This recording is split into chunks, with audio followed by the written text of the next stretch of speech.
3.200 millones de dólares. Imaginen una inmensa sombra surcando las nubes, una máquina que encierra más poder que muchos países enteros. ¿Por qué alguien pagaría por una sola nave más de lo que cuesta construir una ciudad pequeña? ¿Qué secretos esconde este palacio alado para ser el objeto más exclusivo del planeta? Es el Air Force One. Para comprender este precio astronómico, es necesario retroceder a una época de oscuridad y peligro, mucho antes de que existiera el lujo absoluto, y descubrir cómo un error casi fatal en los cielos dio origen al transporte más protegido de la historia. Invierno de 1943. El Océano Atlántico es un vasto y gélido cementerio de barcos, patrullado implacablemente por submarinos alemanes que acechan bajo las olas. En medio de este escenario de guerra global, el presidente estadounidense Franklin Delano Roosevelt toma una decisión que desafía todos los protocolos de seguridad de la época. En lugar de emprender un viaje lento y extremadamente vulnerable por mar, aborda en secreto un gigantesco hidroavión Boeing 314, bautizado como Dixie Clipper. Es una máquina colosal y rudimentaria para los estándares actuales, que ruge con motores ensordecedores. El viaje hacia la cumbre ultrasecreta de Casablanca es físicamente agotador, lleno de escalas y completamente sin precedentes. Por primera vez en la historia, un mandatario en ejercicio se eleva hacia los cielos, asumiendo un riesgo incalculable. Aquel precario vuelo sobre aguas hostiles plantó una semilla en la concepción del poder. Sin embargo, surge un enigma fascinante. ¿Cómo es posible que un acto de pura desesperación bélica, realizado en una cabina ruidosa donde cada turbulencia se sentía como una amenaza mortal, haya evolucionado hasta convertirse en un programa aeronáutico de más de 3.000 millones de dólares? ¿De qué manera un simple medio de transporte se transformó en una fortaleza voladora, inaugurando una categoría de lujo extremo donde el costo astronómico no se justifica por asientos de cuero exótico o incrustaciones de diamantes, sino por la garantía absoluta e innegociable de supervivencia? Para comprender el origen de este activo de valor incalculable, es imprescindible analizar la era anterior a los jets presidenciales. Antes de Roosevelt, la idea de que un jefe de Estado volara se consideraba inaceptable. Los trenes blindados eran los reyes del viaje presidencial, ofreciendo entornos controlados y máxima protección terrestre. No obstante, la escala de la Segunda Guerra Mundial exigía una movilidad sin precedentes. El valor del tiempo superó los riesgos físicos de la aviación temprana. El concepto de lujo experimentó una mutación profunda. Ya no residía en los opulentos vagones de caoba, sino en el privilegio supremo de dominar el tiempo y la geografía desde el aire. Su sucesor, Harry Truman, utilizó una versión militar modificada del Douglas DC-6, conocida como el Independence. Aunque no era un palacio, representó una inversión pionera en ingeniería. El fuselaje estaba decorado para simular un águila, y el interior albergaba un camarote ejecutivo privado. Pero el verdadero gasto residía en los complejos sistemas de comunicación y en los gruesos refuerzos estructurales. Poseer un avión privado de 4 motores era una afirmación de estatus geopolítico absoluto. El costo de estas adaptaciones pioneras equivalía a la adquisición de docenas de villas de lujo en la Costa del Sol o de inmensas haciendas históricas en América Latina. La valoración astronómica de esta flota comenzó su verdadera escalada con el inicio de la Guerra Fría. La presidencia se había convertido en el centro neurálgico de una superpotencia nuclear, y la aeronave debía reflejar esta realidad implacable. Ya no bastaba con ofrecer asientos cómodos. El avión necesitaba transmutarse en un búnker móvil impenetrable. Esta exigencia impulsó gastos millonarios en investigación y desarrollo para integrar tecnologías de supervivencia en una aeronave de pasajeros. Cada modificación técnica, cada cable blindado, añadía costos exponenciales, separando a estas máquinas de cualquier otro objeto volador construido por el hombre. En las esferas de la riqueza extrema, el lujo se define invariablemente por la exclusividad. Y no existe absolutamente nada más exclusivo que un vehículo cuyas especificaciones de construcción son secretos de Estado. Los grandes magnates de América Latina o las familias aristocráticas de España podían comprar amplias flotas de aviones civiles de última generación, pero ninguna fortuna privada del mundo podía adquirir la capacidad de supervivencia del avión presidencial. Esta transformación monumental requería un presupuesto sin límites. El gobierno comenzó a considerar la aeronave como una extensión invaluable de la seguridad nacional, justificando gastos que desafiaban toda lógica comercial. El punto de inflexión definitivo, el momento de terror que cimentó el presupuesto inagotable de esta fortaleza voladora, ocurrió sobre los cielos de Nueva York en la primavera de 1953.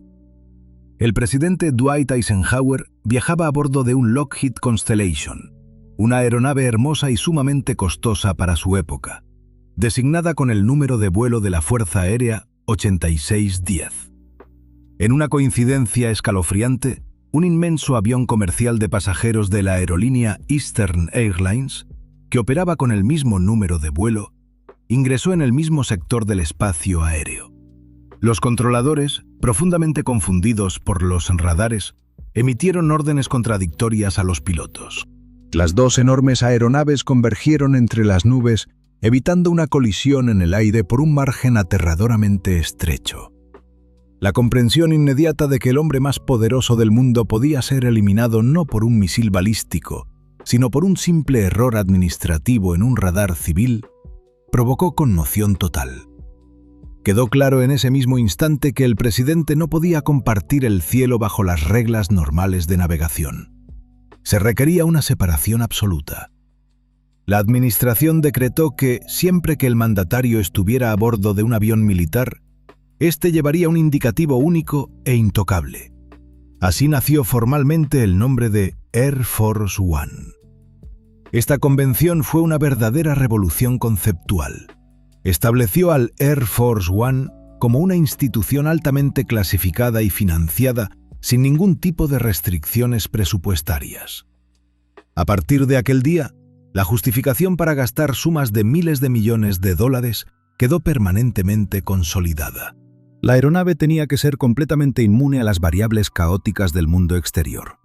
El costo inmenso se convirtió en el precio del aislamiento total, el peaje ineludible y necesario para garantizar que el despacho más alto del país pudiera operar suspendido a miles de metros sobre la tierra, a salvo de cualquier error o ataque humano.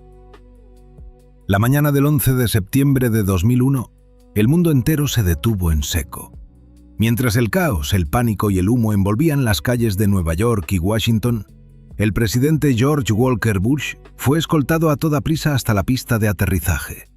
En cuestión de minutos, el inmenso Boeing de la serie 747 despegó en un ángulo pronunciado, elevándose en un cielo que repentinamente se había vuelto hostil y desconocido.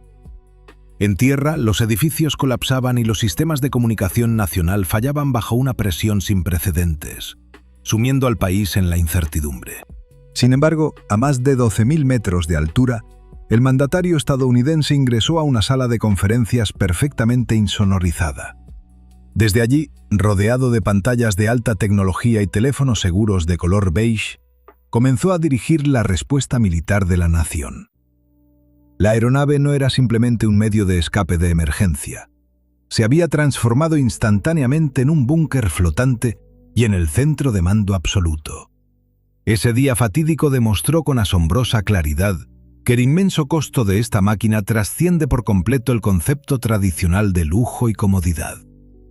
Para comprender la razón exacta por la cual los contratos para las nuevas versiones de esta aeronave superan los 3.900 millones de dólares, con un costo operativo que rebasa los $26.000 por cada hora de vuelo, es necesario mirar debajo de su icónica pintura exterior. Queda el inmenso misterio de qué tecnologías precisas y secretas permiten a un avión aparentemente comercial resistir no solo los ataques directos de misiles modernos, sino las secuelas devastadoras de una detonación nuclear, manteniéndose en el aire durante días mientras las ciudades colapsan en la superficie. La cultura popular ha envuelto a esta nave en un manto de fantasía. Las películas han convencido a millones de espectadores en España y América Latina de que el avión cuenta con cápsulas de escape secretas bajo el escritorio presidencial o arsenales de ametralladoras retráctiles integradas en las alas. La realidad, sin embargo, es mucho menos teatral y abrumadoramente más costosa. La verdadera seguridad no reside en trampillas secretas diseñadas para una huida dramática, sino en una arquitectura de defensa electrónica e ingeniería estructural sin paralelo en la aviación civil. El colosal avión, que mide 76 metros de longitud y pesa más de 378.000 kilos, vuela mucho más rápido y más alto que cualquier aeronave comercial estándar.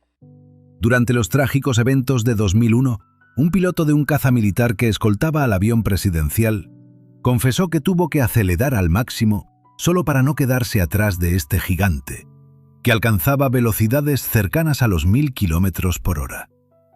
El fuselaje está fuertemente blindado. Sus ventanas de cristal especial a prueba de balas son apenas la primera línea pasiva de defensa. El verdadero valor de los miles de millones invertidos se encuentra en el intrincado blindaje contra el pulso electromagnético. Si una ojiva nuclear detonada en la atmósfera superior, la inmensa ráfaga de energía invisible freiría instantáneamente los circuitos electrónicos de cualquier vuelo civil o comercial, convirtiendo a los aviones modernos en toneladas de metal inerte cayendo del cielo. Este avión, en cambio, está equipado con cientos de kilómetros de cableado meticulosamente envuelto en pesados escudos protectores. Cada sistema vital de navegación y soporte de vida tiene múltiples redundancias independientes. Si el cielo se ilumina con el fuego del fin del mundo, esta aeronave está diseñada específicamente para seguir volando y manteniendo una comunicación encriptada e ininterrumpida con los submarinos y los silos de misiles dispersos por todo el globo. Este nivel de preparación se extiende a sus 400 metros cuadrados de espacio interior, distribuidos en 3 niveles.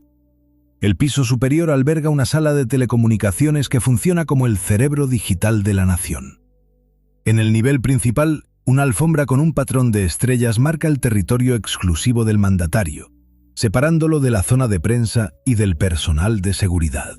Las defensas activas del aparato incluyen avanzados inhibidores de radar, capaces de crear inmensas cortinas de humo digitales que confunden a los sistemas de rastreo enemigos, convirtiendo a la inmensa nave en un fantasma electrónico indetectable.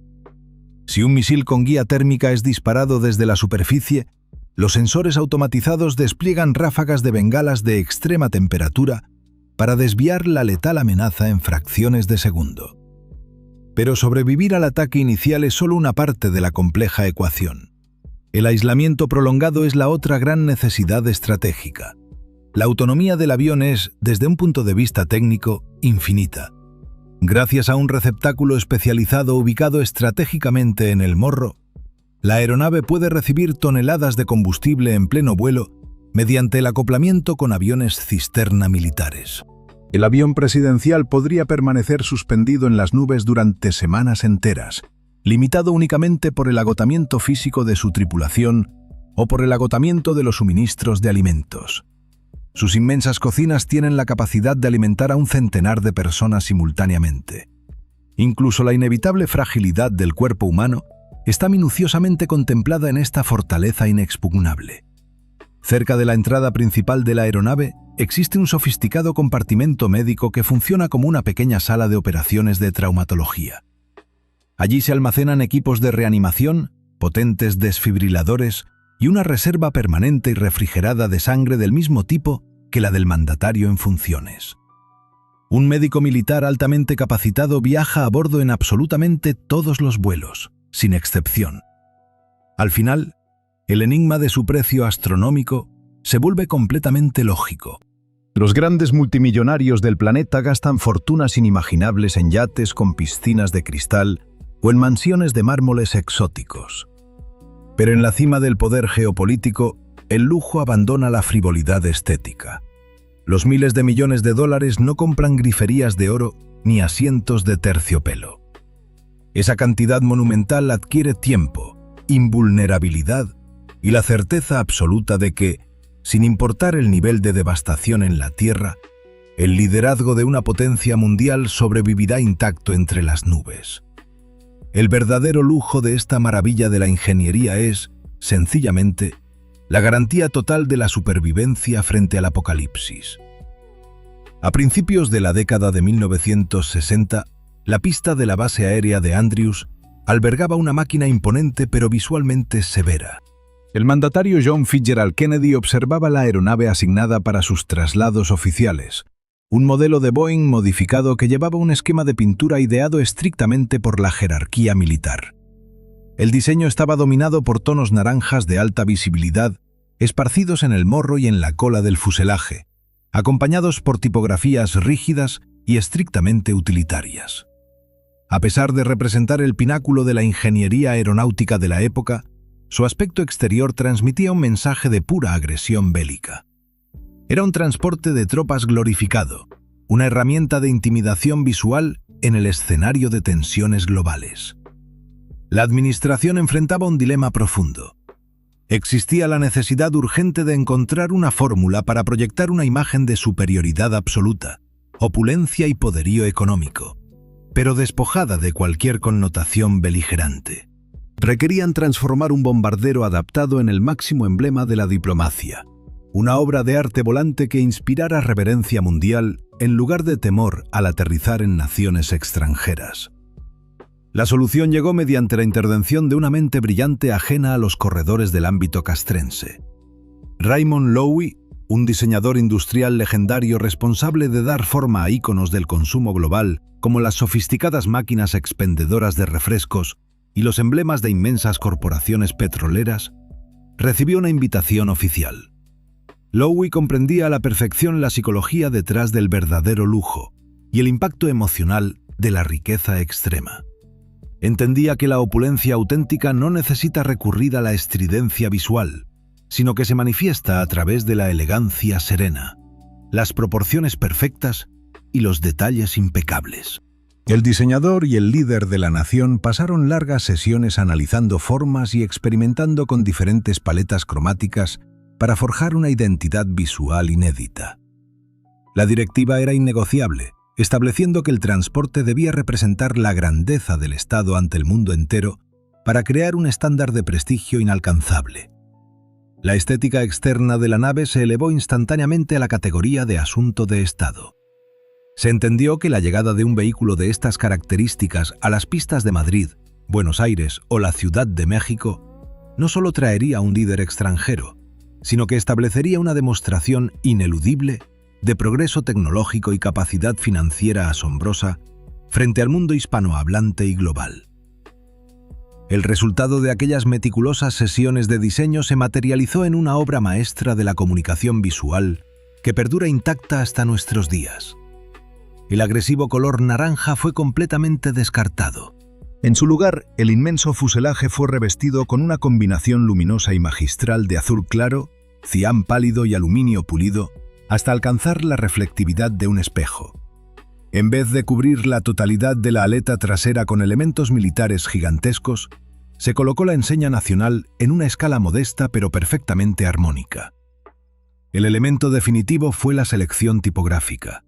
Se utilizó una fuente clásica, inspirada en los textos fundacionales del país, para escribir el nombre de la nación a lo largo de los costados, espaciando las letras mayúsculas con una lentitud majestuosa, y se añadió el sello oficial impreso con máxima precisión.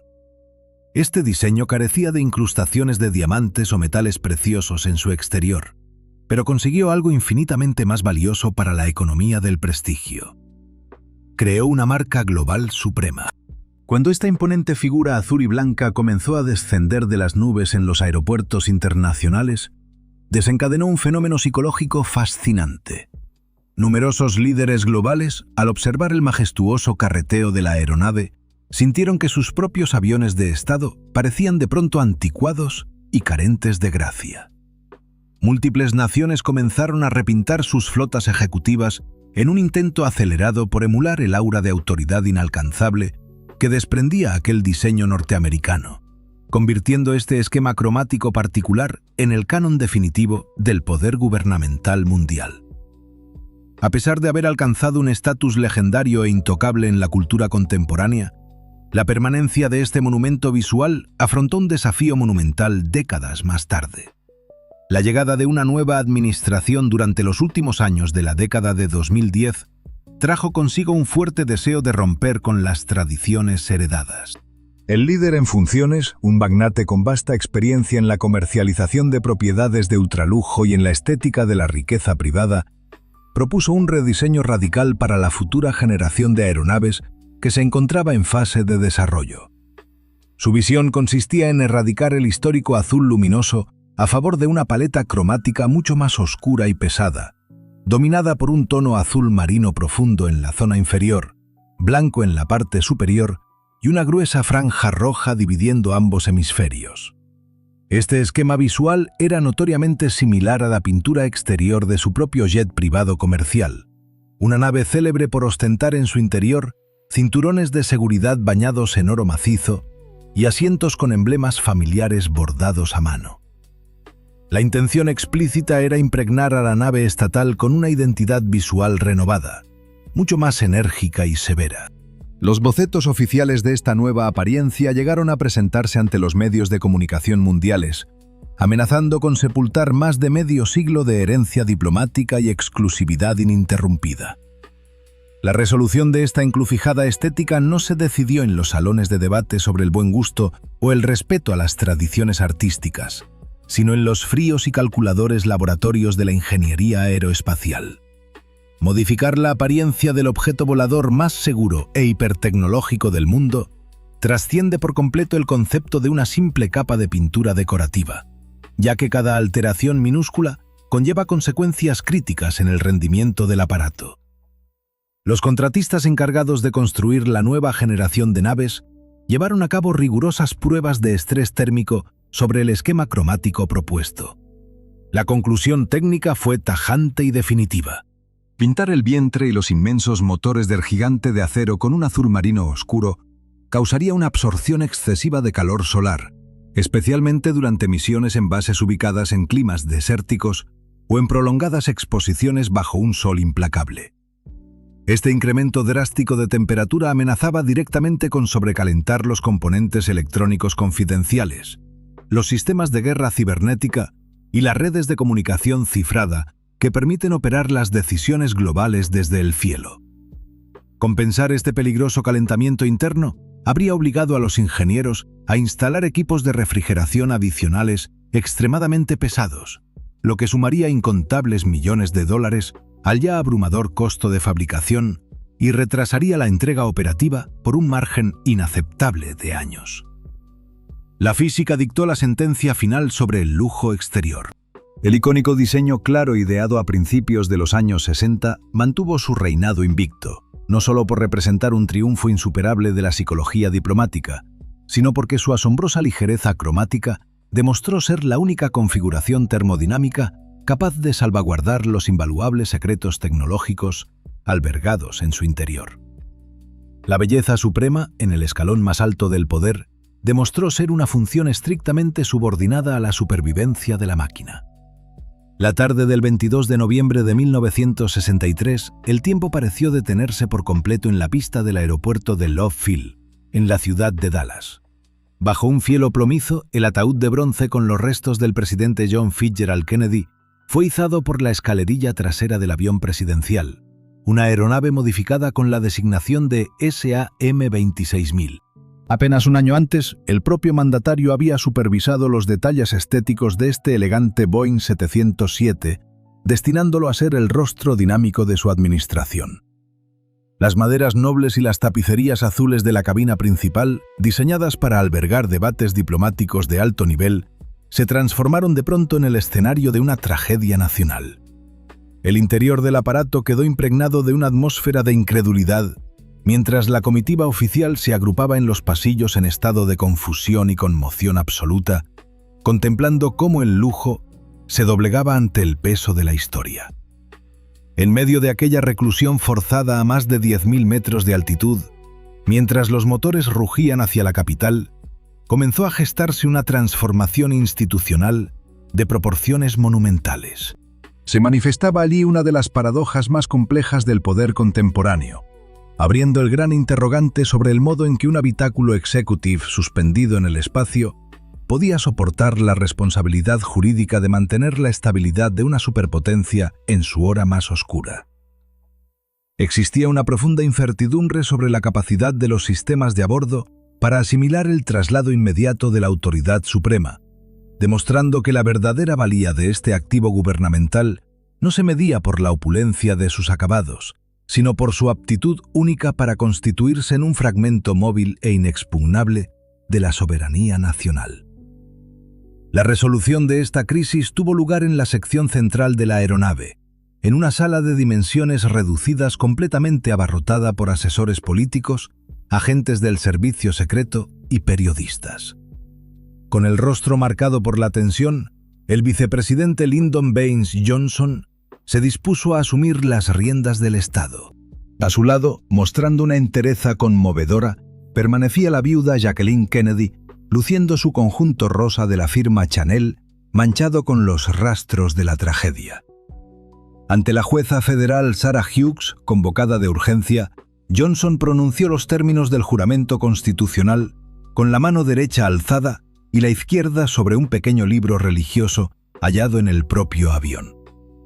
Este acontecimiento transformó al aparato en el único vehículo aéreo en servir de sede para una toma de posesión, consolidando la idea de que la presidencia es una institución continua que jamás experimenta un vacío de poder.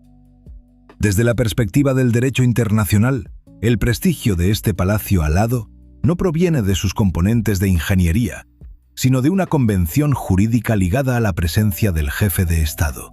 El indicativo Air Force One posee una naturaleza condicional. No está asignado de forma permanente a una estructura, sino que cobra vida automáticamente cuando el comandante en jefe cruza el umbral del avión. Si el presidente no viaja en su interior, esta aeronave multimillonaria pierde su aura mística ante los centros de control, siendo identificada por su denominación numérica militar convencional. Esta flexibilidad permite al gobierno proyectar su autoridad de un modo efectivo, garantizando que el espacio aéreo surcado por la nave sea considerado una extensión del territorio nacional, libre de jurisdicciones extranjeras. Esta dualidad entre la materia física y el simbolismo institucional volvió a manifestarse en agosto de 1974, durante la renuncia de Richard Nixon por el escándalo de Watergate. Tras dirigir su mensaje de despedida desde el despacho oval, el dimisionario gobernante subió la escalerilla en la base de Andrews para emprender su viaje definitivo hacia California. La aeronave despegó luciendo el indicativo de Air Force One, transportando a un hombre que aún ostentaba la autoridad máxima. No obstante, las reglas de la aeronáutica estatal reservaban un giro protocolar sin precedentes que se ejecutaría con precisión milimétrica sobre el estado de Missouri. Exactamente a la hora del mediodía, mientras el avión continuaba su ruta, el vicepresidente Gerald Ford iniciaba la lectura de su propio juramento en Washington. En ese mismo instante, los operadores en la cubierta superior activaron un protocolo de reconfiguración técnica. El piloto notificó por radio al control aéreo civil que la identidad de la nave había cambiado en pleno vuelo. Con sobriedad, los códigos del transpondedor fueron modificados, provocando que el indicativo Air Force One se desvaneciera de las pantallas de radar de toda la nación, siendo reemplazado por la denominación militar estándar de SAM 27000. Nixon comenzó el trayecto disfrutando de los honores propios del líder de una potencia global, y concluyó la travesía descendiendo en la costa del Pacífico como un ciudadano civil común, despojado de sus prerrogativas en pleno vuelo por obra de las normativas de este santuario tecnológico. Esta fortaleza del aire ha operado como la herramienta diplomática de mayor influencia en el tablero internacional, impactando de manera directa en el mundo hispanohablante. En marzo de 2016, los monitores del Caribe registraron la aproximación de la silueta azul y blanca hacia una región aislada por las dinámicas de la Guerra Fría durante más de medio siglo. Bajo la dirección del presidente Barack Obama, el aparato inició el descenso hacia el Aeropuerto Internacional José Martí de La Habana, un suceso geopolítico extraordinario seguido con expectación absoluta en España y el continente americano. El instante en que los neumáticos tocaron el asfalto marcó la primera ocasión en 88 años en que un avión presidencial estadounidense se posaba sobre suelo cubano. La poderosa imagen del gigantesco Boeing 747 rodando por la terminal de La Habana, exhibiendo el escudo dorado bajo la lluvia tropical, poseía un valor comunicativo superior al de cualquier tratado tradicional. La aeronave demostró su dimensión como un catalizador del cambio geopolítico, capaz de atenuar tensiones históricas mediante el despliegue de su imponente estética. De este modo quedó debido y evidenciado que el valor supremo de este palacio volante no reside de manera exclusiva en su capacidad para actuar como un búnker electrónico frente a amenazas bélicas, sino en su facultad para servir de emisario de prestigio, transformando una cabina en las alturas en el escenario definitivo para la reescritura de la historia contemporánea. En las profundidades de un inmenso hangar de máxima seguridad, rigurosamente aislado del mundo exterior y protegido por múltiples anillos de vigilancia militar, descansa el esqueleto colosal de un gigante de metal. Se trata del proyecto de ingeniería aeronáutica más ambicioso, costoso y celosamente guardado de las últimas décadas. Un pequeño ejército de contratistas, ingenieros de sistemas y especialistas en defensa trabaja contra el reloj, intentando ensamblar la nueva generación de la flota presidencial estadounidense, conocida bajo la designación técnica de VC-25B. Sin embargo, en las altas esferas del gobierno, la paciencia se agota y los presupuestos parecen evaporarse. El costo de desarrollo para transformar tan solo 2 de estos aviones civiles en fortalezas inexpugnables ha superado la asombrosa cifra de $3.900 millones. Por si fuera poco, las fechas de entrega, que originalmente estaban programadas para principios de la década de 2020, han sufrido retrasos severos que empujan su debut operativo hacia los años 2026 o incluso 2027. Las grúas se detienen temporalmente, los sobrecostos generan tensiones políticas incesantes y la creación del objeto más caro del cielo se ha convertido en una carrera agónica. Frente a este escenario de demoras millonarias y formidables obstáculos logísticos, surge un interrogante inevitable que desconcierta a los analistas financieros y a los ciudadanos por igual. Resulta verdaderamente incomprensible cómo en pleno siglo XXI, disponiendo de recursos económicos virtualmente ilimitados y del talento de los ingenieros aeroespaciales más brillantes del planeta, resulta tan difícil y dolorosamente lento construir un reemplazo para unos aviones que fueron diseñados hace más de 3 décadas. La actual flota, basada en la clásica serie del Boeing 747-200B, fue concebida a finales de los años 80 y ha prestado servicio de manera ininterrumpida desde el año 1990. A pesar de recibir un mantenimiento obsesivo y minucioso, los costos operativos actuales de estos venerables aparatos han alcanzado cifras astronómicas. Conseguir repuestos se ha transformado en una misión casi imposible, obligando a los técnicos militares a rastrear proveedores que aún fabriquen componentes propios de los últimos años de la Guerra Fría. Un desafío inaceptable para la nación más tecnificada del mundo que exige una renovación inmediata. Para descifrar este enigma presupuestario y técnico, es necesario comprender la monumental evolución de las amenazas globales. Cuando los actuales aviones presidenciales fueron concebidos, el peligro supremo se definía por variables físicas y predecibles. La seguridad extrema consistía en blindar la nave contra el impacto directo de misiles antiaéreos, proteger los motores contra ataques térmicos y asegurar que el fuselaje soportara el devastador pulso electromagnético de una detonación atómica. El nuevo palacio volador, sin embargo, se edifica sobre la inmensa plataforma comercial del avión Boeing 747-8 y debe prepararse para un campo de batalla infinitamente más complejo e invisible. La opulencia de la futura nave no se medirá en la calidad de las maderas nobles de la sala de conferencias ni en la suavidad de las tapicerías de los asientos destinados a la comitiva diplomática. En la actualidad, el verdadero lujo extremo, aquel que justifica facturas de miles de millones de dólares, radica en la supremacía absoluta del manejo de la información y en la invulnerabilidad digital. El interior de estos nuevos colosos está siendo cableado con cientos de kilómetros de fibra óptica y sistemas de procesamiento de datos que desafían cualquier estándar conocido. La cabina presidencial debe operar como un búnker cibernético capaz de gestionar volúmenes colosales de información encriptada a velocidades instantáneas.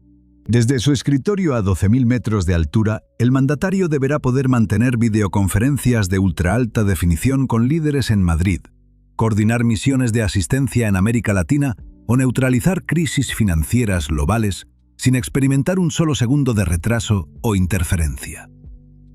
Cada circuito, cada antena y cada servidor integrado en la estructura debe ser completamente inmune a las armas cibernéticas de nueva generación.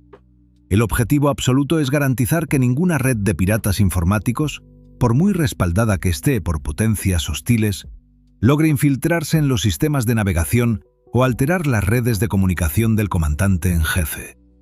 Transformar un avión de pasajeros en un bastión digital inexpugnable es una tarea de una dificultad técnica abrumadora. Esta metamorfosis tecnológica ha desatado situaciones logísticas que rozan la paranoia institucional. Los protocolos de confidencialidad exigen que absolutamente cada componente provenga de una cadena de suministro exhaustivamente auditada y libre de cualquier riesgo de espionaje industrial. La presión por mantener el secreto es tan sofocante que incidentes minúsculos pueden detener por completo la línea de producción. En una ocasión, el simple descubrimiento de un trabajador descansando sin autorización en el interior de una de las aeronaves en construcción desencadenó una alerta masiva y paralizó los trabajos, evidenciando el terror a cualquier vulneración del espacio vital de la nave. Cada persona que respira cerca del aluminio del fuselaje debe poseer autorizaciones de máxima seguridad, lo que limita enormemente la cantidad de mano de obra disponible y ralentiza todo el proceso. Finalmente, el interrogante central encuentra su resolución. Construir el avión del mañana es una empresa titánica y extenuante porque la humanidad nunca antes había intentado empaquetar semejante nivel de poder computacional, autonomía y defensa activa en un vehículo civil en movimiento. Los 3.900 millones de dólares no son el precio de un medio de transporte ejecutivo, sino la tarifa ineludible para forjar una porción soberana e indestructible del Estado, diseñada para sobrevivir tanto a la destrucción física como a la aniquilación silenciosa de la guerra digital. Cuando estas maravillas de la ingeniería abandonen sus hangares y comiencen a realizar misiones diplomáticas, proyectando su autoridad sobre las capitales del mundo, confirmarán que el poderío real no escatima en gastos cuando se trata de dominar el cielo. Con este vistazo al futuro del palacio alado, concluimos nuestra exhaustiva travesía por la historia, los secretos y la inmensurable valía de la máquina voladora más exclusiva e influyente jamás concebida. Ha sido un verdadero honor desentrañar los misterios de este prodigio de la aviación para ustedes. Si esta exploración sobre los límites del lujo, la ingeniería y la autoridad global les ha resultado fascinante, les invito cordialmente a dejar su valoración positiva y a suscribirse a nuestro espacio, para continuar descubriendo juntos las extraordinarias historias que se ocultan detrás de las posesiones más majestuosas y prohibitivas del planeta. Hasta nuestro próximo encuentro.